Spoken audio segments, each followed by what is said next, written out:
Section 1.5 equal sets, उस concept पे हैं हम। और अब हम इसी का सेक्शन 1.5 इक्वल सेट्स का सेकंड पार्ट करेंगे, क्योंकि फर्स्ट पार्ट हमने करना पड़ा, वो गलती से वीडियो फिनिश हो गया था। तो example 7, find the pairs of equal sets if any give reasons. A is equal to 0, B is equal to the set of all x such that x greater than 15 and x less than 5. C is equal to the set of all x such that x minus 5 is equal to 0. D is equal to the set of all x such that x square is equal to 25. And E is equal to the set of all x such that x is an integral positive root of the equation x square minus 2x minus 15 equal to 0. ये sets जो हैं set builder form में है, इनको roster form में लिखेंगे। पहले ये देखो, a is equal to 0, b था, b is equal to the set of all x such that x greater than 15 and x less than 5 implies b is equal to 5, क्योंकि एलिमेंट 15 से ज़्यादा है और साथ ही 5 से कम है। ऐसा कोई नंबर नहीं है जो 15 से बड़ा हो और साथ साथ 5 से छोटा हो, तो b में कोई एलिमेंट नहीं होगा, इसलिए b is equal to 5, empty set है। उसके बाद है c is equal to the set of all x such that x minus 5 is equal to 0 implies c is equal to 5, only 5। क्यों? इक्वेशन को सोल्व करेंगे, x minus 5 equal to 0 implies x equal to 5। d is equal to the set of all x such that x square equal to 25, तो यहाँ से क्या हो जाएगा, d is equal to minus 5 and 5। क्यों? Because x square equal to 25 implies x equal to plus minus square root 25 equal to plus minus 5, that is minus 5 and 5। उसके बाद e है, e is equal to the set of all x such that x is an integral positive root of the equation x square minus 2x minus 15 equal to 0। तो क्या हो जाएगा, e is equal to only 5। क्यों? Because x square minus 2x minus 15 equal to 0 implies x square minus 5x plus 3x minus 15 equal to 0 implies x minus 5 plus 3x minus 5 equal to 0 equal to 0 implies x minus 5 x plus 3 equal to 0 implies x equal to 5 minus 3। ठीक है, लेकिन साथ में दे रखा है positive, तो minus 3 cancel हो जाएगा, 5 5 रखेंगे हम, तो इसलिए e इज इक्वल टू 5। ठीक है, तो ये सारे रोस्टर फॉर्म में हमने लिख लिए हैं। अब उनका सॉल्यूशन करेंगे।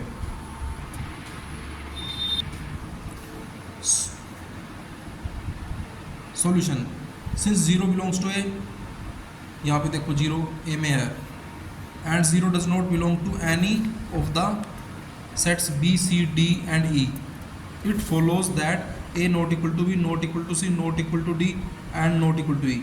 Since b equal to 5 but none of the other sets are empty, therefore b not equal to c, b not equal to d and b not equal to e. Also c is equal to 5 and minus 5 belongs to d। d में क्या था, d में minus 5 और 5 थे, तो but minus 5 belongs to d, hence c not equal to d।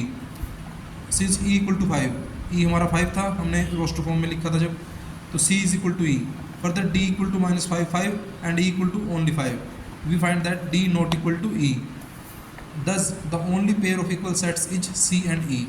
तो ये हमारा एग्जाम्पल नंबर 7 कंप्लीट हुआ। अब हम एग्जाम्पल नंबर 8 करेंगे। Example number 8, which of the following pairs of sets are equal? Justify your answer. First, x, the set of letters in alloy, and b, the set of letters in loyal.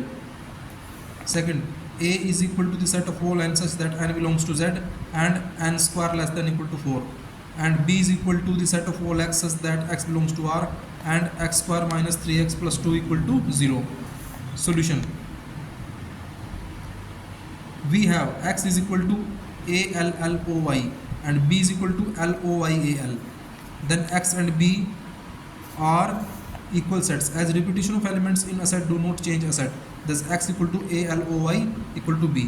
मतलब जो l repeat हो रहा है 2 बार वो एक ही बार लेंगे, तो equal sets है। उसके बाद सेकंड में है a बन जाएगा हमारा -2 -1 0 1 2। कैसे बनेगा, यहाँ से हम सोल्व करते हैं इसको, रोस्टर फॉर्म में लिखते हैं।